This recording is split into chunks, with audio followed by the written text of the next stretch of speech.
Have you ever looked at your birth certificate and seen that little funny space that says sex and wondered, why don't people use that term in this way often? Well, I'm here to explain why people use gender instead of sex and what the term's differences are. Hey guys, welcome to another video. It's me, Yoil Bozo. Today's topic? Well, sex versus gender, as the title is stated. Okay, so this topic has caused many problems for the people that are under the trans umbrella and have caused confusion for many other groups. See, I, myself, and many others believe that a person's sex and gender are two separate things. Now, before we even start, I do understand that some people will come at me with the claims that gender is what's in your pants, or sex and gender are the same things, or even say, so I could identify as...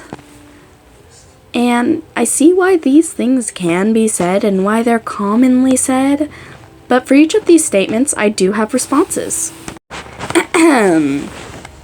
Sex is what's in your chemicals and what your body is. Gender is how you feel and identify. Sex and gender are quite different. And of course, you can identify as anything you want or feel like. Now let's start off with the wise words of my first source, simplypsychology.org, link in the description. We tend to use the words sex and gender interchangeably, but they are in fact two different concepts. For many, their sex and gender are aligned. For others, they're not.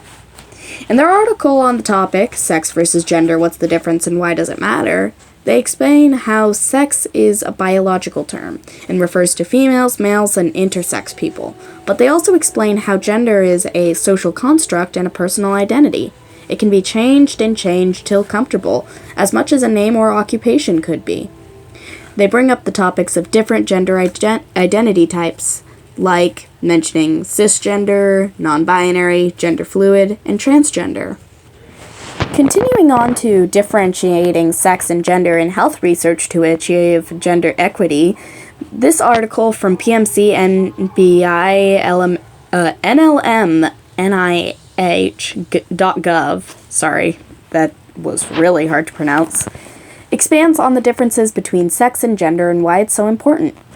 They talk about how gender and sex being used interchangeably causes problems in the health records due to implications from the terms being used wrong. They also even state, sex usually refers to a person's biological characteristics, whereas gender refers to socially constructed roles and norms, further explaining the difference between gender and sex. Yes, I know that this video is short and it doesn't go into depth with every single source on the internet, but if you're so curious, why don't you research it yourself? I'm making this video short so that people who have low attention spans can still sit through it. In fact, right down in the description is the two sources that I listed, and from there you can find other sources. Go ahead and research it.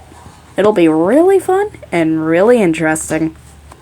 So, in conclusion, despite sex and gender being used interchangeably, they are indeed two different words with two different meanings that in fact should be acknowledged.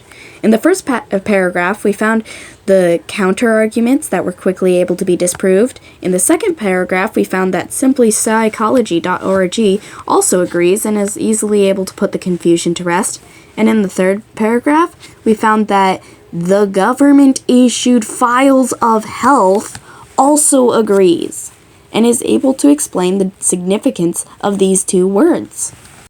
So please, try to remember the difference between sex and gender, as it can save you so much confusion.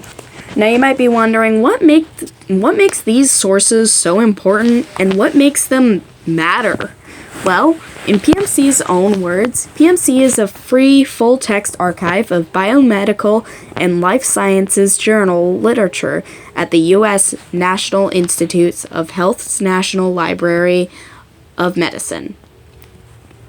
And as for Simply Psychology, it's a complete guide to psychology for students, educators, and enthusiasts, where you can learn about psychological theories, classic studies, mental health disorders, relationships, and practical psychology advice to enhance your well-being.